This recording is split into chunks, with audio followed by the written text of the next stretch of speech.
The job of the blender is to combine these elements in such a way as to produce an overall flavour. A wider repertoire of different beverages than ever before. I think one of the most interesting breweries, and certainly one of the most interesting origin stories for a brewery in Australia. Single malts, blends, grain whiskies, bourbons and more. If you want mezcal to be sold around the world, then unfortunately you're going to have to make a compromise. This is the Drinks Adventures podcast. I'm James Atkinson, and this is the show where I speak to some of the world's most exciting producers of beer, wine and spirits and uncover trends and issues in the drinks industry today.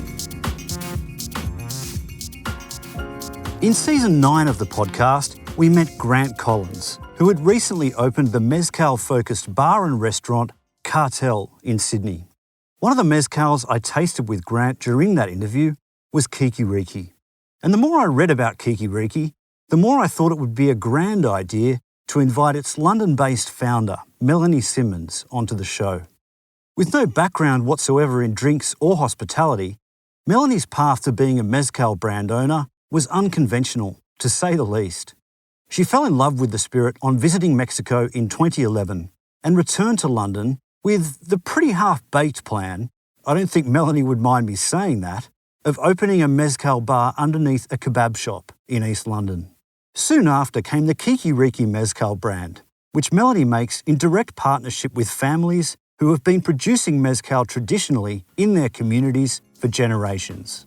But I'll leave it to Melanie to tell you in her own words how Quiquiriqui came to be. So I was a TV producer working in London, working on food shows. So I basically was the girl who would get the chef's recipe and look at it and go, how am I going to make that fit? 7 minutes of TV. So I kind of had to rewrite chef's recipes. And during kind of those many years I was doing that, one of the chefs I met, Thomasina Myers, she kind of and me got chatting and became friendly over several years. And she's kind of famous in the UK because she won a TV chef competition called MasterChef, which has gone on now to be really, really famous and worldwide. And then she started her own kind of, now is a chain of Mexican restaurants. And so she'd been to Mexico a lot of times. And she was kind of like, you would really love it, you should go. And, you know, nature of TV work. You're not always working for 12 months of the year. So I kind of had some months off and I was like, okay, I'm going to do it. So I and a friend packed our bags and went to Mexico and ended up in Oaxaca. And this is kind of having a love of tequila, but not necessarily having kind of a big understanding of agave spirit. So kind of was in Puerto Escondido, which I'm not sure whether you got familiar at all. It's a very kind of famous surfy beach town on the Oaxacan coast. About midnight, we ended up trekking back into the kind of jungle behind the beach and knocking on this door. And basically, we paid 50 pesos for a plastic jerry can of liquid. And I was kind of like, what's going on? They're like, drink it, these Mexicans that we just met. So that was my first taste of real mezcal. And it turned out to be a wild Tobalá mezcal. It was absolutely amazing. And kind of from then on, that was like my first mezcal, and I loved it. I spent the next 6 months in Oaxaca learning about kind of mezcal, going to visit loads of palenques. And this is kind of back in 2010, 2011. So And Palenque is a distillery, yeah, isn't so Palenque is the place, the distillery where mezcal's made, and they're all really, really rural. So we had to kind of travel to Oaxaca City, and friends of a friend were like, oh, my dad kind of knows a guy that makes mezcal, and, you know, kind of we met up with him and went out, and we didn't speak any Spanish, and, you know, they obviously had never seen really anyone wanting to come out and visit to, you know, their place to see their mezcal, let alone a white girl with lots of tattoos who, you know, kind of on this journey. So it was all really kind of different way back then. So we were kind of, you know, he would then introduce us to somebody else, and we'd have to go and visit this guy in a bar, and he knew a friend of a friend who might be able to take us out to, like, you know, visit some other mezcal producers.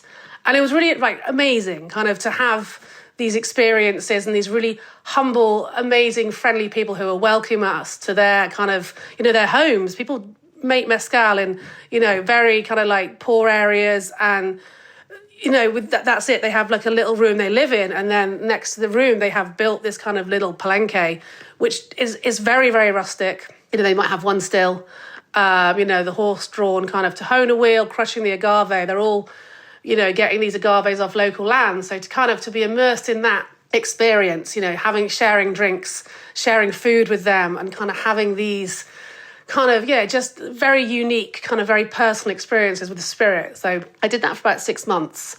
Absolutely, as you can imagine, like fell in love with kind of, Oaxaca, the people, the kind of the history of mezcal and the kind of emotive kind of experiences that it gives you. Sadly, had to come back to the UK to do a TV contract, but kind of got back here and I was just kind of really like, back in London, living in my warehouse. Whoa, I really miss mezcal. Like I really, really kind of that kind of, raw day-to-day kind of amazing vibe. And so decided that I was like, how can I keep it in my life? How can I have mezcal in my life every day as I've had the last kind of 8-9 months? So, and kind of went out, tried to buy mezcal. There was really very little in the UK at that time. So I was like, you know what? I'm going to open a mezcal bar. And decided there was really no, the word mezcaleria is basically means a bar that just sells mezcal. And if you're in Mexico and you go to a mezcaleria, although now it's very different, back then, it literally was a cantina that had bottles behind the bar. It's a very famous mezcaleria called In Situ in Oaxaca. So that to me is kind of the classic how they used to be. So decided that's what we were going to do in London, for better or for worse. So found this kind of vacant basement underneath a kebab shop on Hackney Road. And we were kind of like, okay, let's see if we can do it. They've got a bar license. The guys were like, yeah, we just use it for events. It was disgusting. Hadn't been used kind of since the 90s. It was kind of this, it's been licensed since 1983, but it's literally like a dusty kind of basement with a horrible tiled floor, like terracotta tiles, damp walls, a tiny bar that's kind of maybe 1.5 meters long, like wide at the end of the room, disgusting toilets. So we were like, okay, we can make this work. They were like, it's going to be £300 a week rent. And we're like, right. They were like, but your license is till 3 a.m. And the Hackney Council had just left this place licensed for many, many years, but it had never been used. So we were I might just say, I lived in Hackney for 3 years, so I can vividly imagine. I probably even know the kebab shop, to be honest, and so I can really imagine the scene that the picture you're painting for me. Yeah, I'm trying to be it's very important, I think, to kind of try and paint this picture, because it's like mezcal now these days is so cocktail bars and all this stuff, but way back then it really wasn't. And the bar is on Hackney Road, 184 Hackney Road. So there's a kebab shop called Best Kebabs and Pizzas. And anyone that might know London will be very familiar with our kebab shops. You guys in Australia, I know, have really delicious street food. And we maybe don't. So it's kind of, one of the places you go when you've been in the pub all day, you really need some greasy food, and it's pretty gross. So anyway, that's the kind of the picture, the scene. There we were. Had no money at all, obviously, because whoever does when they have a little vision of what they want to do. So opened this bar and called it Mezcaleria Quiquiriqui. So going back to when I first drank mezcal and the amazing people that gave it to me, we went on a boat trip one day, and we were playing the game of what does the animal sound like in your country? And there was maybe 6 or 7 of us. And so the cock-a-doodle-doo. The Mexicans Quiquiriqui. And we were just like, what?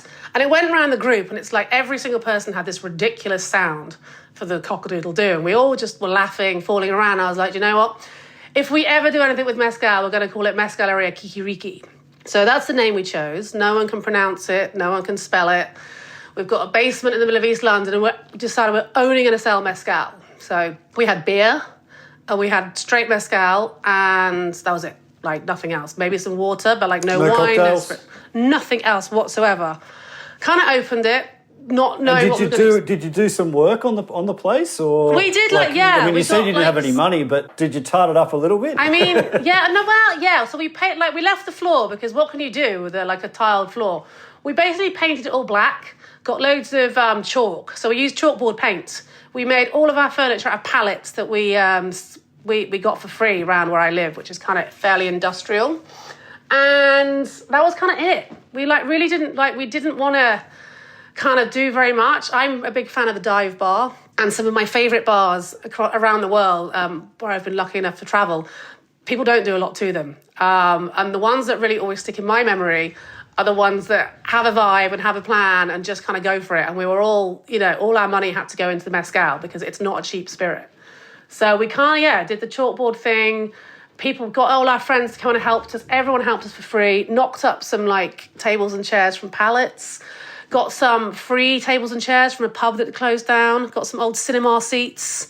Bought an old jukebox for £300. Bought loads of old vinyl and tried pressing out the middle. You have to press the middle of a 7-inch record when you put it into a jukebox. And if you don't get it perfectly centre, the whole thing plays really weirdly. So we had a lot of that kind of scenario going on. We opened on £2,000, which is pretty good.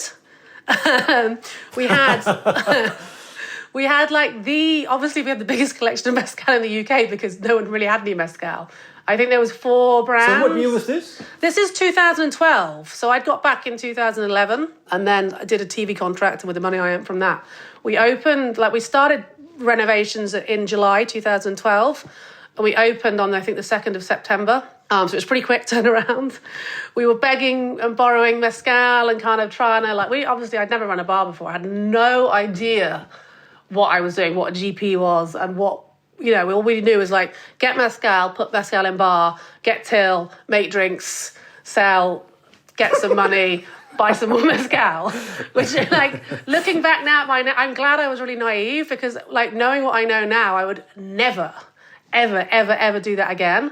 But we did it, and we just it was, youth and love of the product, and we were so kind of passionate, and there was 4 or 5 other really passionate people in the mezcal industry in the UK, one DJ called Tom Bullock, who was actually fell in love with mezcal because he had it on a rider when he was doing a DJ gig in Mexico. And he had started importing 3 or 4 brands that we'd kind of visited when we were out in Oaxaca. So just through little weird connections like that. And then there's one supplier who kind of had Del Maguey. And they were in the UK, they had 3 or 4 expressions. Siete Misterios had just got a deal with that importer to come into the UK. So we had, those 2 brands. We had Papa Diablo, Sombra, who were being brought over, and a Mascarado, actually, being brought over by Tom Bullock. And that was it. And everything else was really, really bad quality mezcal, which I'm not going to name, obviously, because I've learnt that you don't, but, bad. It was kind of just industrially produced mezcal. No one knew any better. So we were kind of all right, let's go for this. With a worm in the bottle? With some worms in the bottles, with all kinds. There was actually a few mezcals that weren't even from Oaxaca. They were kind of industrial ones from other states.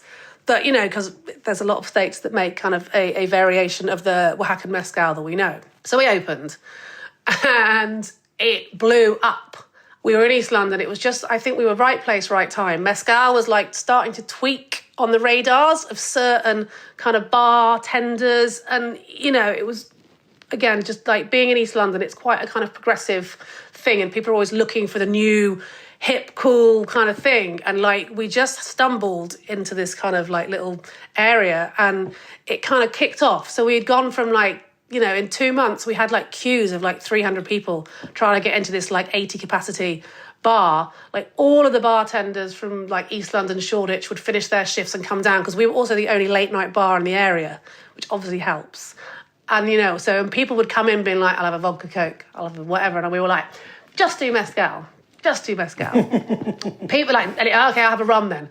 No, we just do mezcal. All right, a wine. And we were And we were pretty, blasé, not having a lot of experience and probably not the best customer service for these moments, but it just kind of worked. I didn't know. I'd never run a bar. It's hard. I'll say that much. I'm not a cocktail maker at all. So we didn't do cocktails at first because I didn't know how to make them. Who knows how to make cocktails? So we were guys, it's a beer and mezcal place, we can do that. And then we got some slushy machines because we wanted to make margaritas. So we kind of did a range of slushies. And that was it. 6 months of my life, kind of, 11 p.m. until 6 a.m. I didn't really see daylight for a long time. And this is before I even had a brand. So the bar only lasted 6 months? Well, it was a pop-up. So we had a 3-month contract because we had no idea. Right, we didn't want to take on anything longer. The guys actually wanted to sell the business. So they were trying to get us to give them £100,000 and buy the whole place. And we were no, we just want to sell mezcal. So we ended up running a bit longer. They were the rent went up. We were paying them £500 a week. And, it kind of took its toll a little bit on us. So kind of come January, we'd gone through Christmas and, we were kind of unbelievably, making money. And by this point, we'd got over 30 different mezcals. We were having people bring them back, from Oaxaca, and people were posting them over to us. So we'd kind of got this really amazing collection. But the problem was, the GP on our bar was really, really low through naivety. And also through not really being able to use a quality, we could use a quality mezcal, but we were paying a lot of money. We were using Alipus.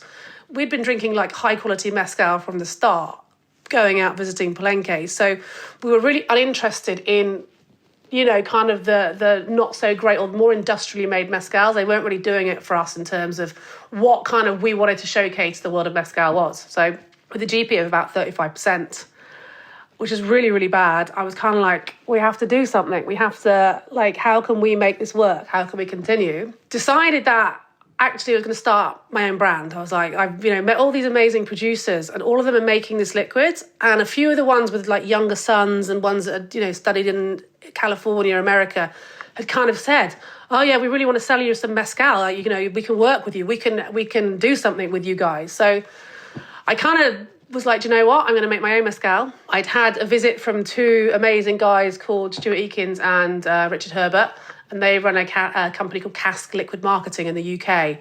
And they had become massive fans of the bar and big regulars. And they basically said, if you ever do anything with mezcal, we will import it for you.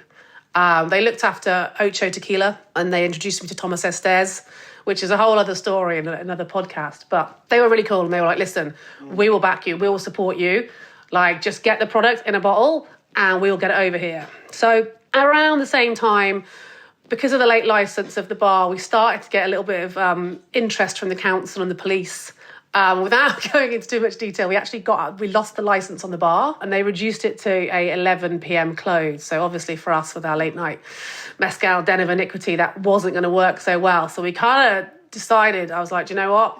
I'm just going to actually close the bar, and I'm going to go back to Mexico, and I'm going to start a brand, and I'm going to get it back to the UK, and then we'll rethink the bar thing. So in early 2013, I went back to Oaxaca, linked up with a family, the Mendez Blas family, who I'd met kind of very, very early on in the days, actually, when I first arrived in Oaxaca.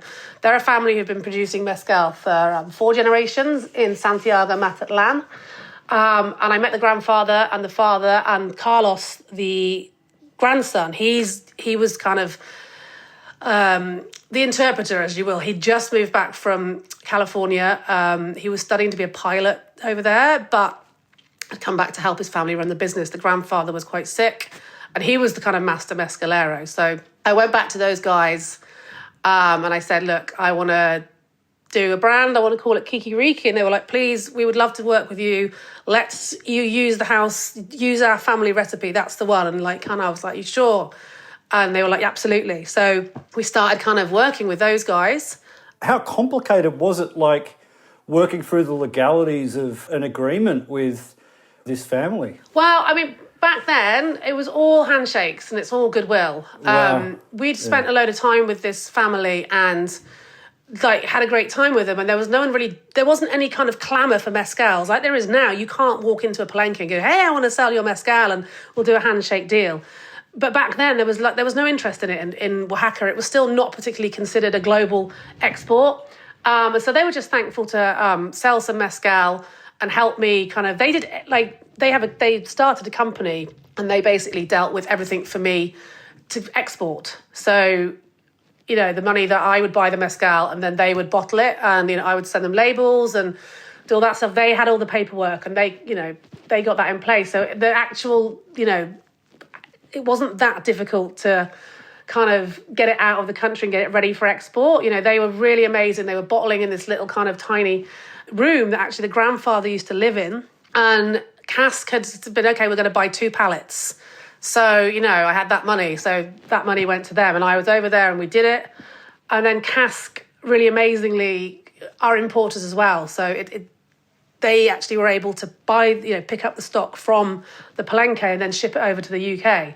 So logistically, like, it was possible. The hard part, I guess, was, finding them in the first place and making that connection and trusting them enough to, go do it, do the mezcal and do everything. It was really scary, like, sending, at that point, like £2,000, £3,000. I think that's what our first mezcal order cost. But yeah, even just sending that amount of money just, to Mexico for these people to do that was probably scary. But we just kind of, I think we trusted them and we had a good friendship.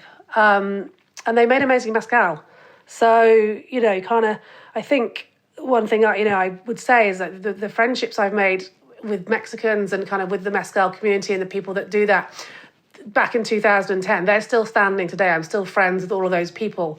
And, these guys are, they live by their gentleman's agreement. They will live by that. So I've... and you're still on a gentleman's agreement or handshake agreement? Honestly, kind of, yes. We have like a pretty standard contract to make mezcal. But, kind of the thing kind of, as the industry's changed so much in those 10 years, you've seen mezcal go from a really kind of niche thing that some bars have now to most bars have a mezcal, if not several. Cocktail bars will have a lot, and specialist agave bars, global. You see the export figures for mezcal, and it's kind of increased like 160% on year. It's kind of the fastest growing category in all of the spirit categories. Agave spirits, including tequila and raicilla, they are the biggest growing spirit category globally. It's changed so much. Back then, I wouldn't do that now, but, because I did it back then, I was the first person that went to this family. I was the first person that said, I want to work with you guys, I want to work in partnership, and I want to create a brand using your kind of family recipe, and I want to sell that, to the world. There's that family now produce, I think, for about 6 or 7 different brands.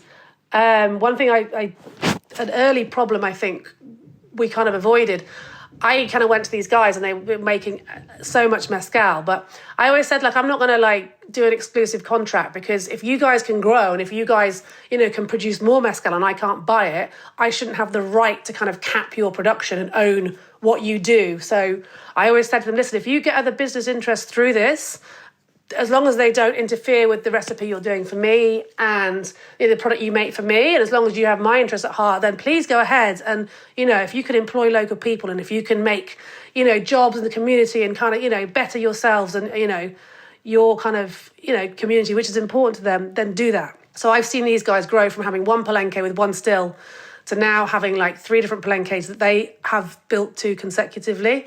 We've increased the size of our oven. We have added in 8 stills. There's now 16 ferment tubs. They started off with 4. And he works with 7 or 8 different other palenques buying their kind of wild agave spirits and expressions. So I think that kind of effect of me being lucky enough to kind of see mezcal early and be on the very start of it in the UK, and to see now how that's kind of grown and to see how many people they employ, and the whole family now works for that, making mezcal for, the Mendes Blases, and just that big boom. So I think that was kind of important to me to say, protect what you do with me and make mine, and that's important, and give me that recipe and let's have that. But obviously I'm not going to contract you. And I'd seen it in other places where producers were making mezcal and a bottler would come along, because it's usually the bottlers that have got the money. So they'll come in and go, right, let's sign a contract with that palenque, and you can only make mezcal for us. And I visited some guy in San Juan del Rio, Don Modesto, and I loved his mezcal. I actually bought it for the first 2 years of the company Quiquiriqui. But he'd signed a contract with a bottler who now has a mezcal brand, so I don't necessarily want to name them. And he'd signed away all rights to them, so he couldn't produce mezcal and make it and sell it to anybody else. He had to only sell it to them. And they didn't have enough clients to buy his mezcal. So I watched him go from a vibrant producer to signing a contract to then his stills, everything was just dusty. I went back to visit him and he was kind of I only make mezcal once a year. We only have Ubal and they can't find any other clients. So it was a little heartbreaking. He kind of ended up retiring and moving, to California. And now that palenque is just empty, abandoned. So that kind of, I didn't really think that was correct. And I think as an outsider, as a foreign person coming into Oaxaca, I'm already, commercializing a fairly kind of traditional and old, way of life for them. So I wanted to be respectful. So said, listen, we all have to grow. We all want to grow. I want you guys to be successful. So got our first pallets over to the UK, and that was 2013. So we launched November 2013. Your mezcals are available in Australia now. And I think I saw on your website it said something about worldwide distribution. Tell me about the growth of the brand outside of the UK, and have your production partner, have they been able to support that growth when you've wanted to expand? Have they always, been able to give you the product you need? Yeah, pretty much. So I feel like my journey, the story is there's a points of it where I've been very lucky, in right place, right time, right people. So obviously, we launched in the UK, and that for me was kind of a real kind of, that was it. I didn't really have any aspirations. I wasn't a bar person, really. I wasn't a brand owner. I was a TV producer who loved mezcal, so it was a hobby.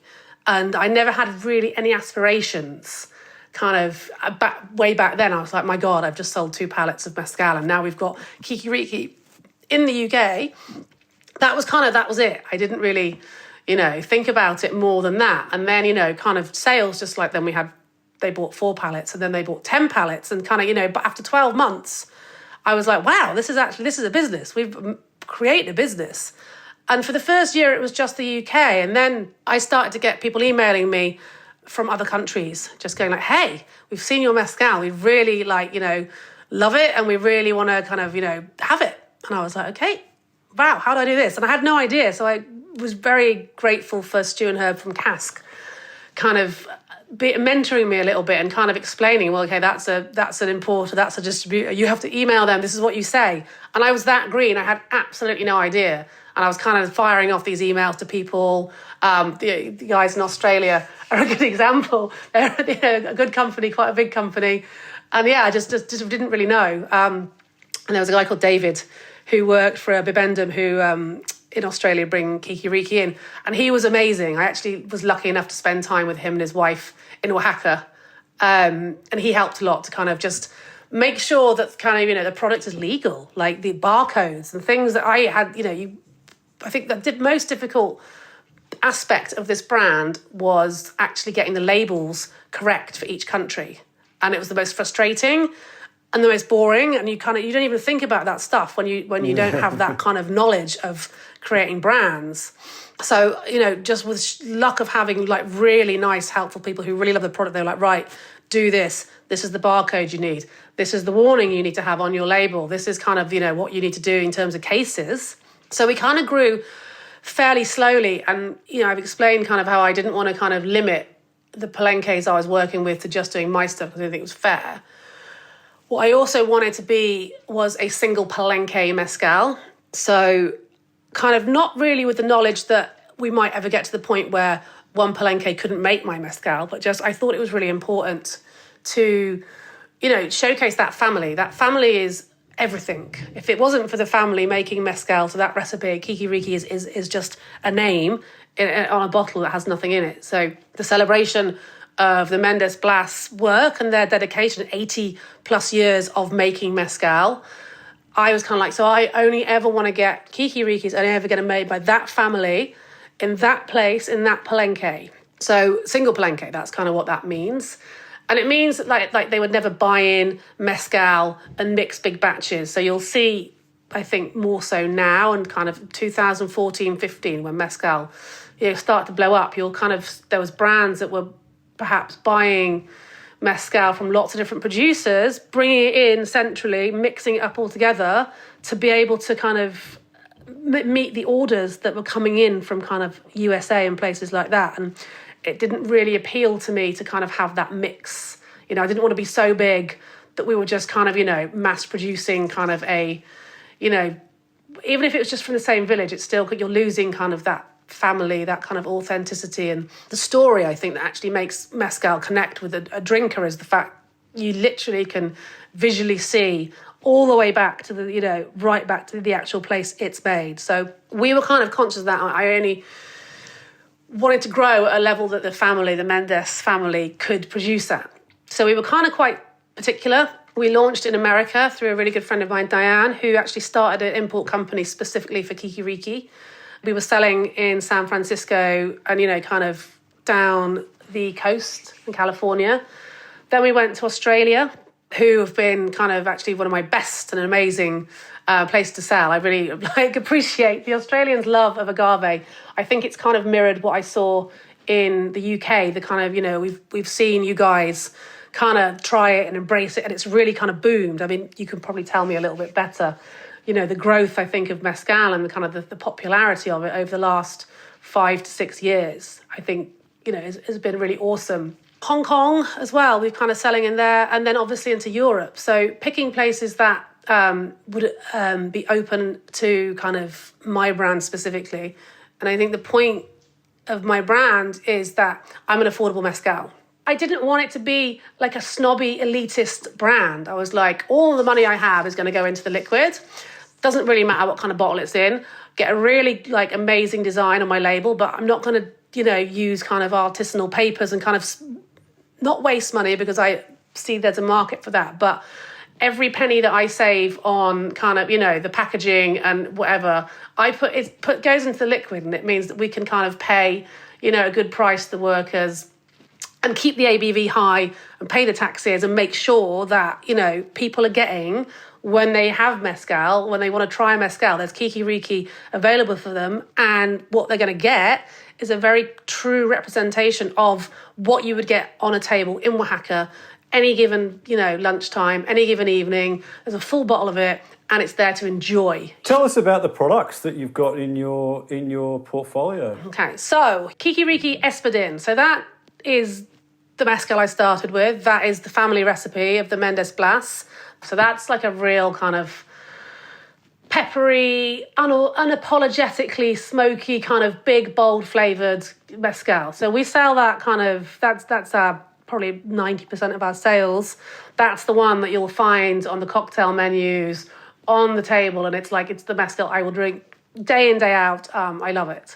And then that was the first one we did. And for a couple of years, we only did that mezcal. But I think as the interest in mezcal grew, and as the ability to be able to introduce different agaves to people grew, we kind of looked at producing a seasonal range of wild agaves. So we work with 3 different other palenques, and we buy our agave obviously now from all over Oaxaca.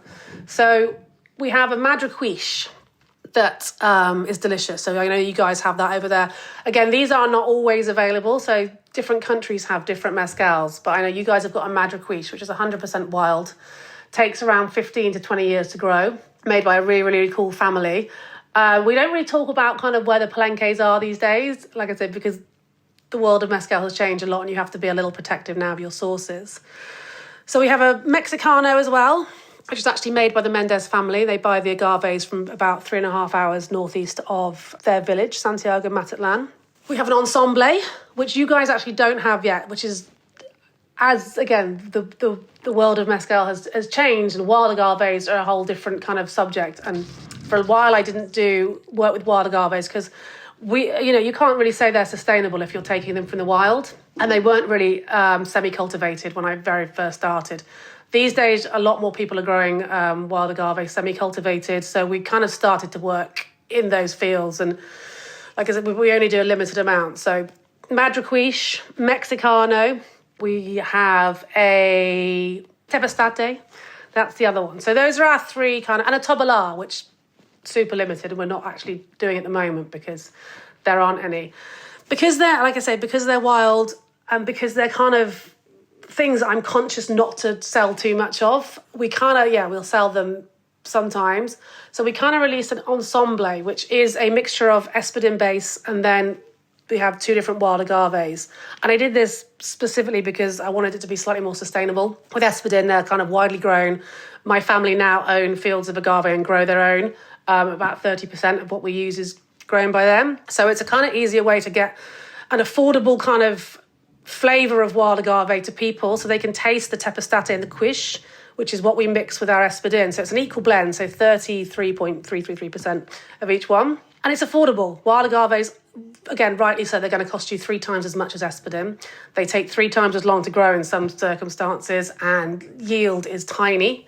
How different are the flavours of the different agaves? It really makes a massive difference, doesn't it? Yeah, It's like grape varieties or something. I mean, it's hard to describe the flavour of an agave because every single agave producer, they'll taste different, and the production process, because handmade, will make it taste different, and the natural ferment. But there's kind of a broad spectrum of flavours. So an Espadin will always be peppery, and it will be, you know, quite caramelly, quite sweet. Then you get a tepestate, which is always, for me, like really intense, like really vegetal, really green flavours. And barrels can be kind of different, the whole family. So every agave is really, really different. They take from between 5 years to kind of 35 years to grow. So you can't, I mean, I'd suggest like just try as many as you can. Like if you're liking mezcal and you're liking Espadin and you see something else, I mean, like have a little sip, have a little taste. I don't like them all at all. I mean, there's a agave called Jabali, which kind of people rave about, but for me it's too much. It's like, they can be really intense. And they're not all smoky. And, you know, some of them are really sweet. Some of them are really vegetal. Some of them are really minerally. You have to think of it kind of, I guess, like wine, where all the different grapes are kind of, they're the same thing and they grow in the, you know, they're in the same family and the same genus, but actually the flavours you get are going to be massively different. So I think it's just a case of, like, for us, you know, for me, it was just trying as much as I possibly could. I would still say my favourite agave is Espadin, because a well-made Espadin can give you the flavours of a wild agave, which I know that's testament down to the producer, the maker, how the agave has been grown, etc. So for me, I don't like you don't have to like the wild agaves. You don't have to have a favourite something else. Like it's absolutely fine to be happy with Espadin. Like it's probably a little bit unfashionable to say that, but like for me, Espadin is like the one that we know it grows well. We know that it's kind of, you know, as sustainable as agave can ever be. It has a 5 to 8 year life cycle, but a 7 is kind of the average. And when you're drinking it, you can kind of be fairly confident about, you know, what you're going to get, and, you know, you're not kind of putting pressure on the agave kind of, you know, growing kind of climate out there. So that's kind of, that's where I go. But like there's over kind of 200 agave species. I think at the current, as we speak now, the CRM, who actually authorise and export and legalise the export of mezcal, they recognise 38 different agaves for use in Oaxaca, just in Oaxaca. So it's a big field. And yeah, like I can't tell you what they taste like, but you just have to try them. And like, they always taste different as well, each batch, which is just another added level of complexity. But yeah, just like, I mean, I say I love Araqueño, but I've also drank Araqueño that I really didn't like at all. Some of them can be really gassy and like really kind of earthy. It's just, yeah, try and then see if you like it. But limitless and endless possibilities with agave flavours and kind of styles and varieties. And you've got a Pechuga or two in your range as well, I believe. Maybe you could tell us about those. Yes, absolutely. So that was kind of, I hoped you were going to ask me about these. So way back when I visited and met the Mendez family for the first time, they were making Espadin, and they weren't really dealing in wild agave. There was no market for it, and it's expensive to produce. So what the family and what Carlos kind of showed me was these 3 different distillates.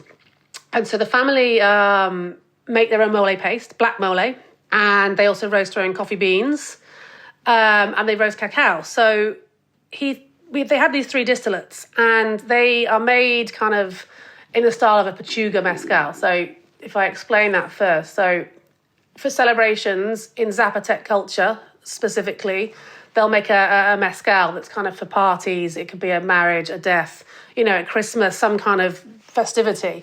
So they'll take a mezcal that's, you know, been made, an Espadin, it can be anything actually, but for them it was an Espadin mezcal. So their family recipe that is now Quiquiriqui's kind of signature house mezcal.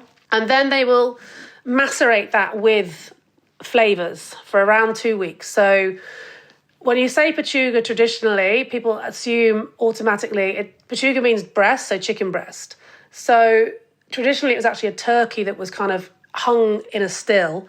So they macerate the mezcal with fruits and spices and things that are available to them at the time of production. And then they distill a third time. And when they're distilling, they put the mezcal into the still, and at the top they'll hang a piece of turkey at the breast, the kind of some part of the turkey or bird or chicken or whatever. Usually it's an old female bird. That's kind of the general rule. You don't use anything young because you want all the flavours. And as that distills, the kind of condensation comes up, and it kind of, the meat kind of essentially cooks, but the essence of the meat comes out, and then you have the liquid. It imparts a really umami kind of richness, and then you get all the complexity of the fruit. So that's essentially a pechuga. What I was actually then later be told by many Zapotec producers and families, that pechuga actually also in Zapotec means from the heart. So a pechuga mezcal means from the heart, and it's for celebration. So it doesn't necessarily have to have a piece of raw meat in it. And this is what my family were doing. So they were making a pechuga mezcal, one with the mole. So they put the mole into the mezcal, left it for 2 weeks, and then they distilled that. And then obviously you get a mezcal that's a slightly higher ABV because of the... it intensifies, and so 48, 49 ABV, sometimes 54. And then I was blown away by it, because you're having this mezcal that's, got all of those espadin, peppery kind of sweet caramel flavours, and then you've got all of the flavours of the mole. So the chocolate and the nuts and the herbs. And mole has 18, 19 different ingredients in it. And they were also, buying wild coffee from the mountains, roasting that, and then doing exactly the same thing with a coffee pechuga. So again, 2 weeks distilling, and you get, again, it's just complexity, and it's so delicious. It's a real kind of treat, so you don't sit and drink loads of it. And they have a cacao one as well. So I know you guys have got the mole pechuga, which was my favourite by far. And what an amazing representation of Oaxaca and the country that I love. Mole is really the food of Oaxaca. They have so many different types of moles. If you've never tried one, have a look at it online. It's basically a thick black kind of stew, the sauce that's used to coat meats. And it's kind of, it's really sweet, kind of ashy, has bread in it, nuts, fruits, and all these kind of flavours that are really kind of incomparable. And so, I had mole, and kind of actually slightly horrified the first time I ate it, didn't like it, but have grown to love it. And to have a mezcal and to be able to kind of marry those two things and put it in a bottle and then go there's a mole pechuga. We do a version with turkey in and one without. But actually, I really prefer the one without any meat in it. Not because I don't like eating meat, but just the lightness of it. They're very heavy when they have the meat in them. My thing with mezcal as well, it's totally fine. You don't have to be an expert to enjoy mezcal. And I think I really want to, stress that. Mezcal can be expensive, and it's quite, it can be really kind of almost closed off, because there's not a lot of people that will go out and spend in Australian dollars. I don't know what kind of mezcals are selling for, but in the UK, a decent bottle of mezcal, which Quiquiriqui is going to be at least, a bit more than kind of vodkas, gins, rums. It kind of sits up with the kind of whiskies and expensive agave. So tequilas that are really well made. So mezcal doesn't come in at bargain level. And if it does, I'm not favourable of it, because I don't think it should be when you look at the process. If you can get past that, and if you do want to try it and you like it, there are affordable ones there. And like I say, start with an espadin, and the things you need to look for: is it made by one producer? Do they have the name of the place where it's made? Those kind of things. There's different categories of mezcal. So you can have industrial mezcal, which has no words apart from mezcal on the bottle. I'm not a massive fan, but I understand the need to have something industrial, because the global market wants mezcal. Then you have a middle category called artisanal. And this is what Quiquiriqui is. We don't love the classifications. They're done by the government because it still allows for some industrial processes. And then you have ancestral mezcal, which is super handmade, very expensive, clay pot distillation, amazing stuff. But I don't suggest you go straight there, if you haven't tried mezcal. And if you're in, try something where it says artisanal. But if you can, it'll probably say traditional rather than, artisanal again. Industrial processes can be used within that category. So I class Quiquiriqui as a traditional mezcal. So we are made by one family in one location, and we are still made in the traditional way, as in we pit roast the agave in a big kind of fire pit using kind of, wood-fired rocks, volcanic rocks, and covered. We use a volcanic stone tahona, so not a concrete kind of like, built tahona wheel. Ours is actually one piece of volcanic rock. They've had it for a long time in the Palenque, and actually the whole tahona is made out of volcanic rock again. So for flavour and kind of for authenticity, for traditional, that's how they used to be made. So not kind of built out of concrete and bricks. So we have horses and mules pulling the tahona wheel. My family that make my mezcal are amazing. They are cowboys and they have many horses, and they work animals, but they look after them really well. So I don't have a problem with them, using those animals to pull the wheel. And we do a natural ferment, so using airborne yeast. So the cooked agave goes into a wooden vat. Some spring water is added. We have a well on site in the Palenque, and that's left uncovered. Just the natural yeasts will kind of ferment it. It can take a couple of weeks, depending on the temperature.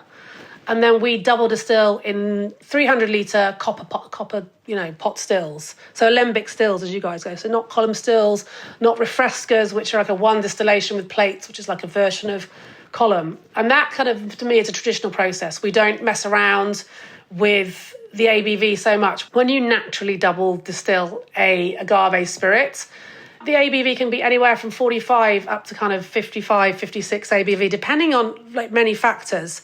So to keep it kind of affordable and drinkable, my family would always add, if they get it down to about 46 and a half ABV by blending the heads, hearts and tails.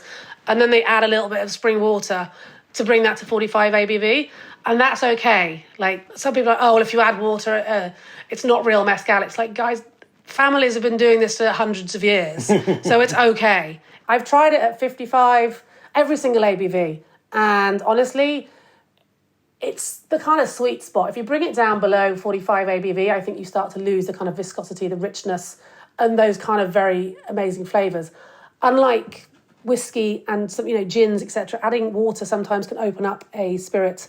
But with mezcal, sadly, it doesn't really do that. You get a lot of bitter notes and kind of unpleasant kind of flavours. So my family, very early, the grandfather sat me down the first time I met him and said, Melanie, if a mezcal is not 45 ABV, if it's below that, don't drink it. It's for tourists. The Mexicans don't drink mezcal. It's below 45. So I kind of live by that, and that's, represented kind of in our range. We've been talking for over an hour, and it's been awesome. We might leave it there if that's okay. Absolutely, I've learned yes. so much, and, it's such a great story. So thanks so much for taking the time to chat with us on the Drinks Adventures podcast. Yes, thank you so much for inviting me on to talk. I obviously love it, and it's a passion of mine. So I appreciate everyone putting up with my rambling answers. Hopefully people find it interesting. And it's go out and learn more. It's a really great thing to kind of get into. Again, thank you very much. It's a real pleasure to be able to share some stories with you. The Drinks Adventures podcast is produced by me, James Atkinson, with additional production and mixing by Dave Robertson. You can find complete transcripts, links and other information on the show at drinksadventures.com.au. You can follow me on all social media platforms at @ByJamesAtkinson, like my Facebook page, James Atkinson Drinks Adventures, to be kept informed of podcast giveaways and other news about the show. The Drinks Adventures podcast needs your support as listeners. Please do us a favour and leave an honest review and rating for the podcast on iTunes or Stitcher. We love hearing your feedback, and it helps inform other people this is a show worth listening to. Or simply drop us a line at hello@drinksadventures.com.au.